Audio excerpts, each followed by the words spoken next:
বেগম খালেদা জিয়া।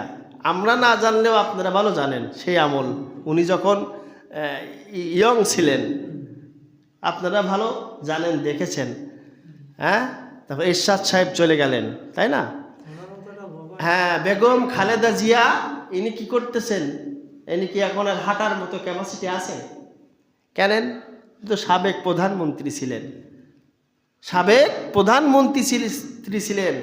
বাংলাদেশ সরকার, বর্তমান যে সরকার, উনি ঘোষণা করেছেন যে বিশেষ লোক, বাংলাদেশের একজন বিশেষ ব্যক্তি হিসাবে তার সিকিউরিটিতে কি এসএসএফ সহ, মানে এসএসএফ যাদের গার্ড দেয় তারা ভিআইপি লোক না হলে তাদের গার্ডে যায় না, বুঝতে পারছেন?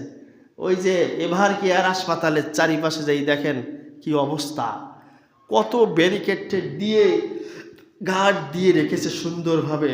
হ্যাঁ, আচ্ছা বলেন তো, হাজার হাজার হাজার হাজার কোটি টাকা যদি আপনি খরচ করেন, বাংলাদেশের মানুষ যদি সবাই দোয়া করে, মনে করেন ম্যাডামের হায়াত শেষ হয়ে গিয়েছে, আল্লাহ না করুন ম্যাডামের হায়াত শেষ হয়ে গিয়েছে, এখন বাংলাদেশের মানুষ সবাই যদি দোয়া করে, তারপরও হায়াত শেষ হলে উনি কি আর বাঁচতে পারবেন?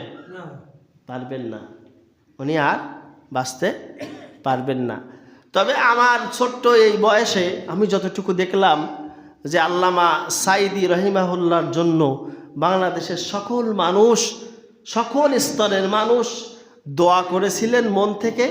আর দ্বিতীয় দেখলাম এই সাবেক প্রধানমন্ত্রী বেগম খালেদা জিয়ার জন্য সকল প্রকারের মানুষ তার জন্য দোয়া করছে।